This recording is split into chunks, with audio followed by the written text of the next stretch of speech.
नमस्कार, आप सभी का स्वागत है विंध्य भारत में। मैं हूं आपके साथ साक्षी गुप्ता। आइए बढ़ते हैं कुछ खास खबरों के साथ। रीवा में आयोजित रीजन इंडस्ट्रियल एनक्लेव के सफल आयोजन पर अत्यंत खुशी जाहिर करते हुए मध्य प्रदेश के मुख्यमंत्री डॉ मोहन यादव ने कहा है कि सरकार अपने वादे के मुताबिक हर क्षेत्र में बेहतर से बेहतर कार्य करने का प्रयास करने में जुटी हुई है।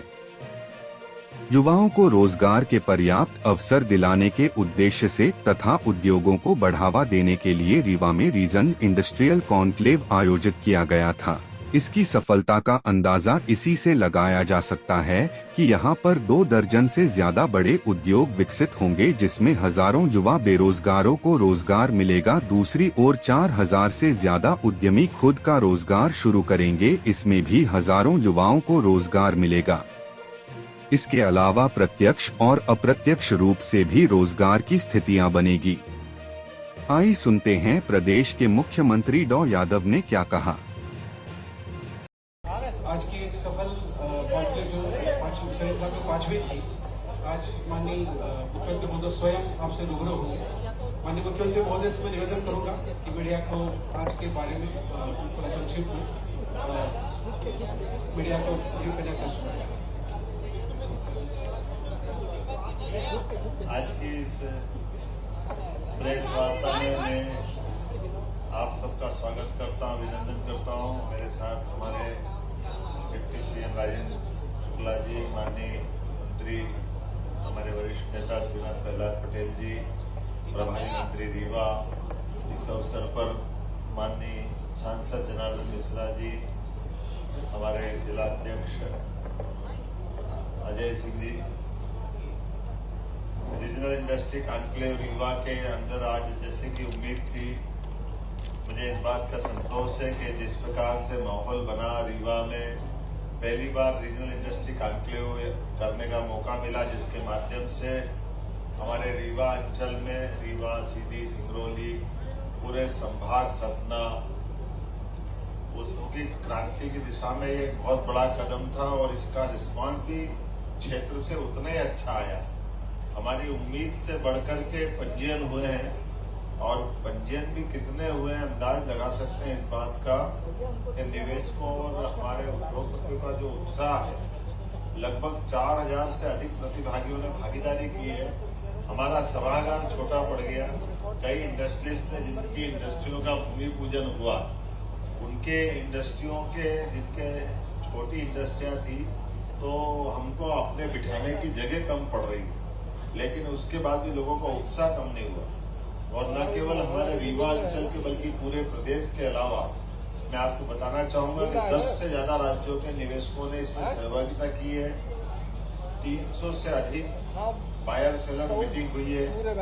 150 से अधिक अति विशिष्ट, एक तरह से हमारे बिजनेस के विशिष्ट अतिथियों ने भागीदारी की, जिनमें खासकर अधिकांश खरीद में भी सीमेंट, नवकरणीय ऊर्जा, डोलामाइट, ग्रेफाइट और अलग अलग प्रकार के हमारे लोहा अयस्क से लेकर के एल्यूमिनियम तक कई प्रकार के जो इंडस्ट्री लगाने की संभावना वाले लोग भी हैं और उत्खनन वाले लोग भी।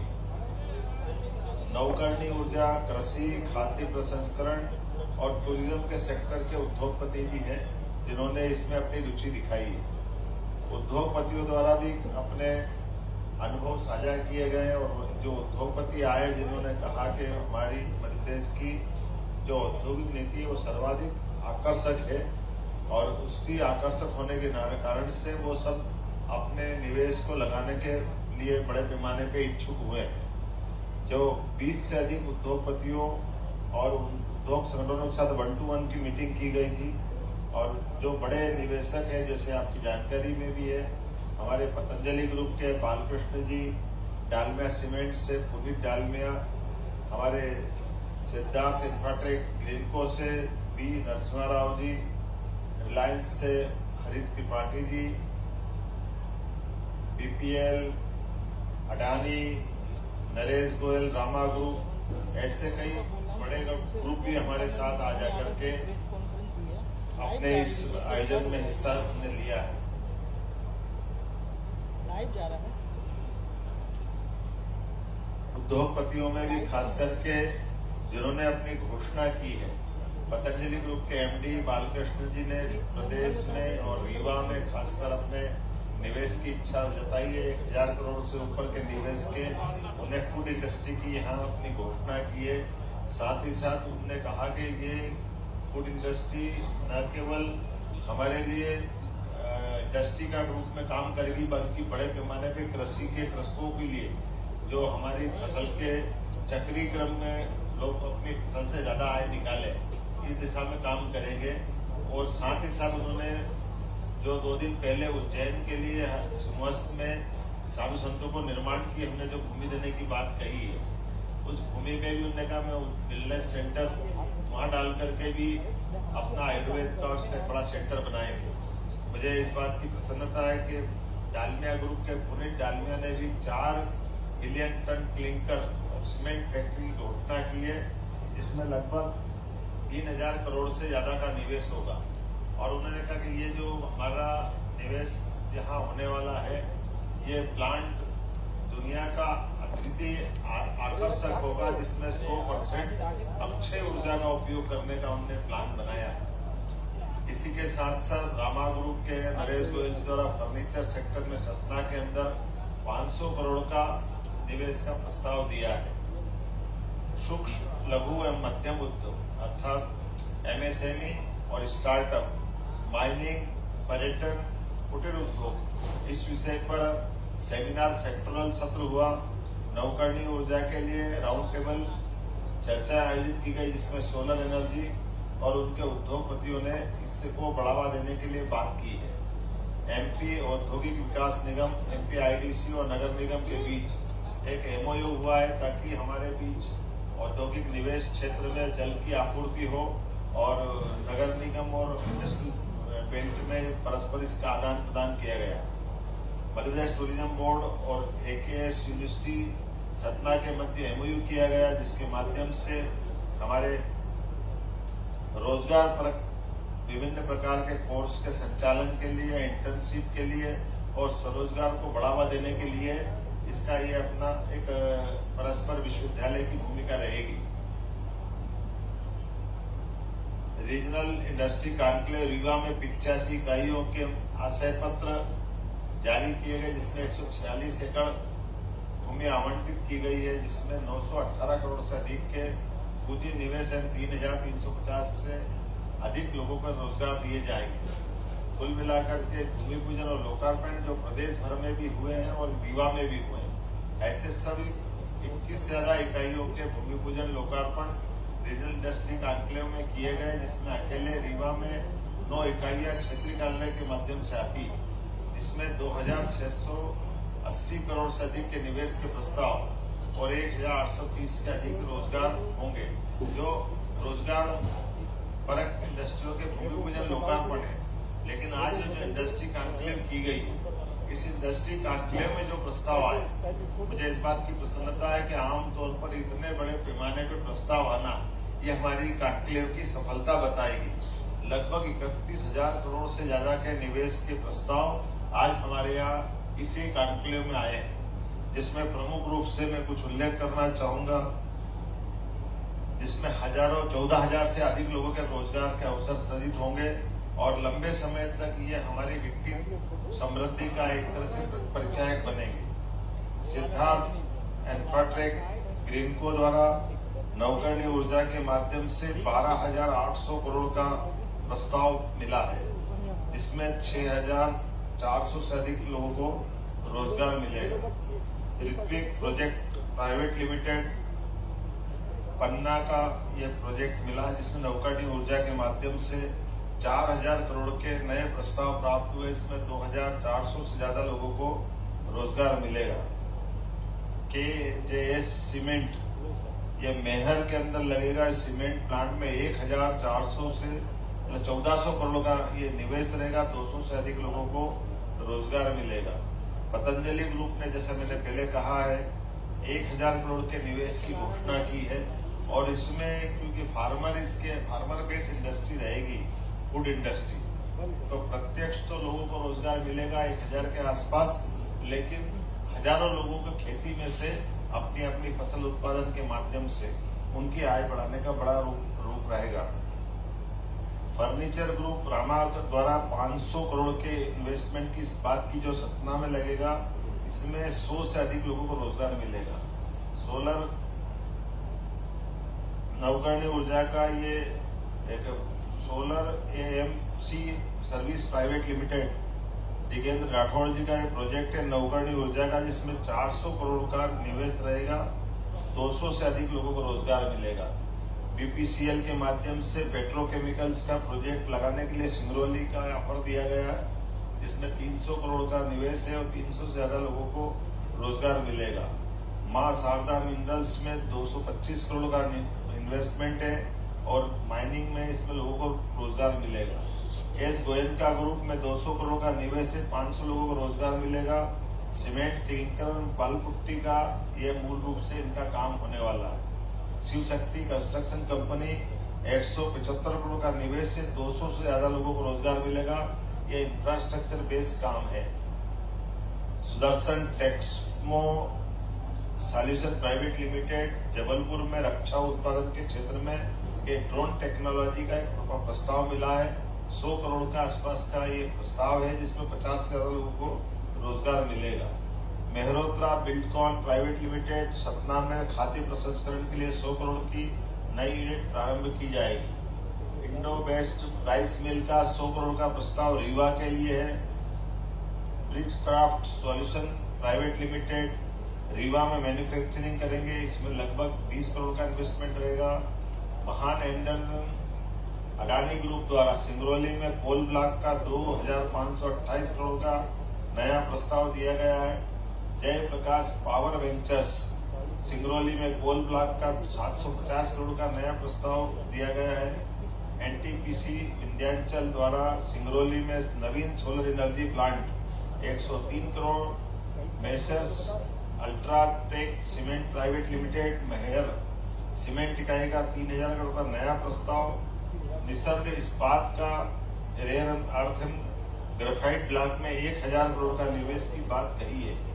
ऐसे अलग अलग छोटे छोटे 2, 5, 10, 1, 4, 6 ऐसे कई प्रस्ताव तो अभी हमने इसमें गिनती में नहीं लिए, क्योंकि वो बड़ी संख्या में कुल मिलाकर के हमारे लगभग 31,000 करोड़ से ज्यादा के प्रस्ताव जो मूल रूप से आज संपन्न हुए हैं। मैं उम्मीद करता हूं कि जिस प्रकार से उद्योग विभाग, MSME, खनिज, अन्य सेक्टर में मिलकर के ये प्रस्ताव आए हैं, ये न केवल मध्य प्रदेश की हमारी औद्योगिक निवेश की इकाई का एक नया ताकत का रूप बन के निकलेगी, बल्कि विंध्य के क्षेत्र को अपनी एक नई पहचान बनाएगी। ये रीजनल इंडस्ट्री कॉन्क्लेव का क्रम जो हमने पहले से डिसाइड किया आज 5वें नंबर का था, और इसकी खास बात यही रही है कि पहली बार होने वाली इंडस्ट्री कॉन्क्लेव में भी जिस ढंग से रिस्पांस आया है, ये रिस्पांस बताता है कि ये बार बार की और ऐसी आने का अवसर पर दोबारा भी हम इस प्रकार से इस क्रम को जारी रखेंगे। लेकिन हमने कहा कि हर संभागीय केंद्र पर ये जब क्रम जारी रहता तो प्रदेश के अंदर भी बाकी संभागों में भी इसी प्रकार से औद्योगिक निवेश की गतिविधियों का समान रूप से संचालन किया जाता है। इसलिए आज ही यहाँ से जब हमने ये कार्यक्रम किया है, तब पीथमपुर, इंदौर, उज्जैन, धार, जबलपुर, अन्य राज्य के हिस्सों में भी समान रूप से भूमि पूजन लोकार्पण के वहाँ के जनप्रतिनिधियों के साथ वर्चुअल रूप से जुड़ करके, यहाँ तक कि बीते महीने जब सागर में हमने इन्वेस्टर मीट की गई, तो सागर के भी जो तत्कालीन समय में की गई MOU के आधार पर या निवेश प्रस्ताव लिए थे, उस आधार पर उनके कामों की गति लेते हुए एक व्यक्ति ने तो कहा कि 7 दिन पहले ही वो आया था और 7 दिन में उसको सारे क्लियरेंस हुए और उन्होंने अपने निवेश के प्रस्ताव दिए और आज उन्होंने अपना भूमि पूजन भी कर लिया। यह बदलते दौर का समय है। यशस्वी प्रधानमंत्री के नेतृत्व में इसी प्रकार से लगातार आगे बढ़ने की जरूरत है। जैसा कि मैंने आज अपने वक्तव्य में घोषणा की थी, हमारे रीवा के अंदर इनलैंड कंटेनर डिपो ICD की मांग की गई थी, परीक्षण उपरांत पाया गया रीवा संभाग में सिंगरौली और कटनी में ICD का निर्माण सर्वाधिक उपयुक्त होगा। हमने निर्णय किया कि रीवा संभाग में उद्योगों को बढ़ावा देने और यहाँ से एक्सपोर्ट सुविधा को बहाल करने के लिए एक की जगह 2 जगह इंलैंड कंटेनर डिपो का निर्माण किया जाए। यहाँ यही नहीं, ये आईसीडी के साथ मल्टी मॉडल लॉजिस्टिक पार्क का निर्माण भी किया जाएगा। आज ही हमने यहाँ रीवा संभाग के सिंगरौली, सीधी, मऊगंज, मेहर जिले में एमएसएमई विभाग के औद्योगिक क्षेत्रहीन, जहाँ औद्योगिक क्षेत्र नहीं है, में नवीन औद्योगिक क्षेत्र बनाने की घोषणा की गई है। जिला रीवा और सतना में वर्तमान स्थापित औद्योगिक क्षेत्र के अलावा नवीन औद्योगिक क्षेत्र इन रीवा और सतना में भी किए जाएंगे। औद्योगिक क्षेत्र उद्योग द्वीप बेढन में जल आपूर्ति हेतु 84 लाख की लागत से नवीन योजना का क्रियान्वयन किया जाएगा। विंध्य क्षेत्र में टूरिज्म की अर्थात पर्यटन की अपार संभावना है। देशी विदेशी पर्यटकों को आकर्षित करने के लिए विशेष टूर पैकेज और पर्यटन सर्किट बनाए जाएंगे। देश के अन्य शहरों और विदेशों में भी इसका प्रचार प्रसार किया जाएगा। संजय दुबरी नेशनल पार्क के आसपास अंतर्राष्ट्रीय स्तर की पर्यटक गतिविधियों का केंद्र बनाया जाएगा। विंध्य में निजी निवेश के बेहतर से प्रयास के लिए बेहतर होटल, रिसोर्ट्स, पर्यटन की परियोजना विकसित करने के लिए पर्यटक निवेश नीति और अधिक आकर्षित करने जा रहे हैं। खास करके यहाँ की जो रीजनल कॉन्क्लेव की गई, इसमें नवकरणीय ऊर्जा के निवेश में अत्यधिक रुचि प्राप्त होती है। उत्तर प्रदेश और मध्य प्रदेश के बीच सोलर ग्रिड स्थापित कर परस्पर ऊर्जा का आपस में सहयोग करेंगे और कॉम्प्लीमेंट्री बिजली सप्लाई करेंगे। जब हमारे यहाँ सीजन होगा तो हमारे यहाँ रखेंगे, जब हमारे यहाँ सीजन नहीं तो उत्तर प्रदेश को देंगे। ये दोनों राज्यों के बीच देश का पहला है हमारा ये नवकरणीय ऊर्जा का परस्पर एक दूसरे के राज्यों में बिजली सप्लाई का ये नया प्रयोग होगा।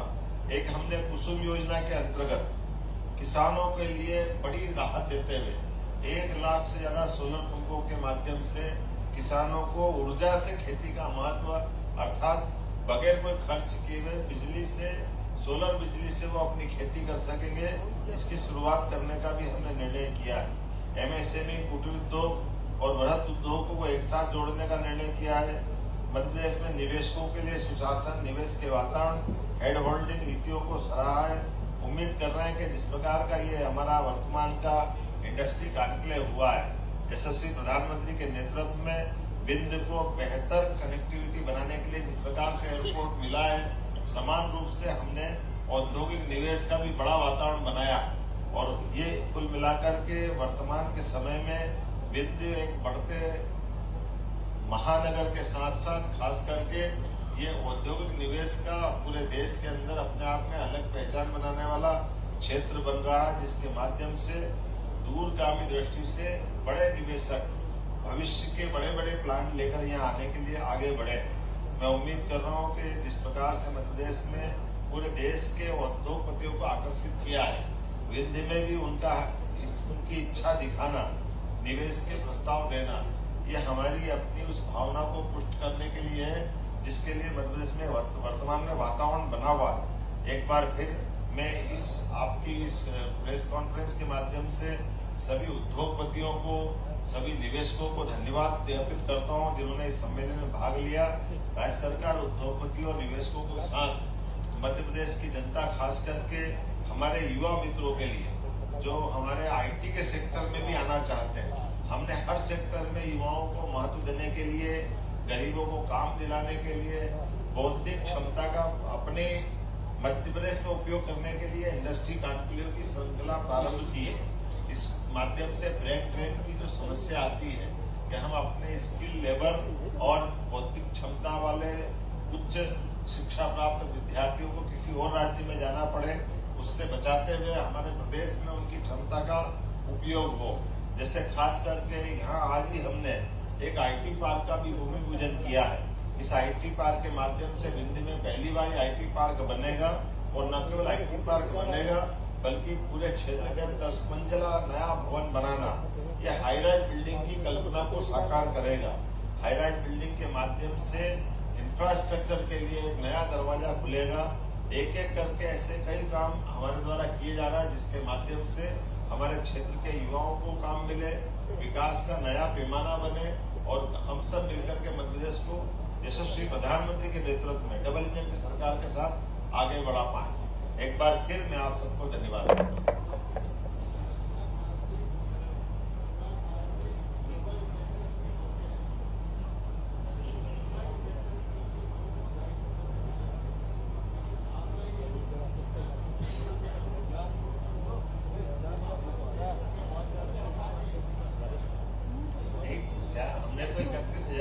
के निवेश यही लिए एक ही दिन में आज। और ये मान के चलो कि लगातार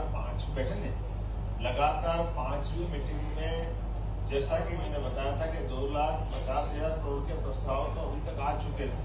अगर ये 31,000 जोड़ते हैं तो लगभग 2,80,000 करोड़ से ऊपर के निवेश हमको अभी तक मिले और ये निवेश के प्रस्ताव रुक नहीं रहे। इसके बाद अभी नर्मदापुरम, फिर शहडोल, ये क्रम लगातार जारी रखते हुए फिर भोपाल में हम अपने ग्लोबल इंडस्ट्री कॉन्क्लेव भी करने वाले हैं।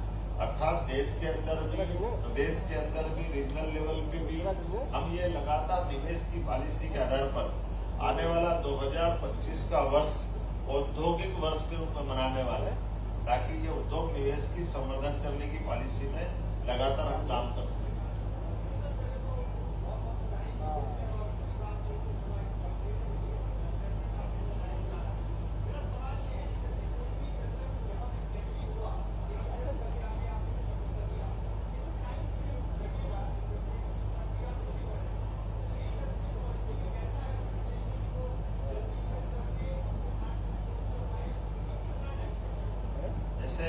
एक दो तरह की बातें हैं। एक तो जैसा प्रोजेक्ट रहेगा वैसा समय लगता है। जैसे अगर कोई जिसमें भारत सरकार से एनओसी लाना है, कोई पर्यावरण संबंधी देश से और देश के अंदर से उसको कुछ काम करना है, तो स्वाभाविक रूप से उसकी लैंड कैसी है, बाकी शर्तें कैसी है।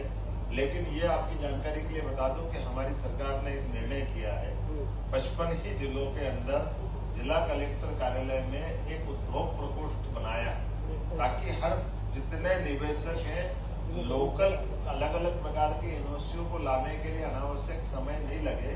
इसीलिए वो कलेक्टर के माध्यम से एनओसीआं प्राप्त करेंगे, नवीन तकनीक के आधार पर उनके क्लियरेंस मिलेंगे और निवेशकों से 1-to-1 मीटिंग करते हुए अधिकारियों को बिठा करके हमारा प्रयास है कि इस मीटिंग से अगले मीटिंग तक, अर्थात हर महीने तो ये इंडस्ट्री कॉन्क्लेव कर ही रहे हैं, तो हम एक दिन भी बीच में खाली नहीं जाने देंगे। लगातार संपर्क रखते हुए अगर यहाँ कोई कारण से पूरा नहीं हो पाए तो अगली मीटिंग तक वो जरूर आए। और ये क्रम लगातार बनाए रखने से सरकार की भावनाओं को समझ करके अधिकारियों ने भी अपनी एक लाइन पकड़ी हुई है, वो भी अपने अपने स्तर पे लगातार सबकी मदद करते जा रहे हैं। लेकिन ये बात भी सही कि कोई भी इंडस्ट्री डरती है तो इंडस्ट्री में जो न्यूनतम आवश्यक सरकारी प्रक्रियाएं हैं, उन प्रक्रियाओं के दृष्टि से हमने उसका कोई ओवरलैपिंग नहीं करने दी है, लेकिन वो सुसंगत तरीके से पारदर्शिता के साथ समयबद्ध वो अपना काम कर ले, इस पे हम गौर कर रहे हैं।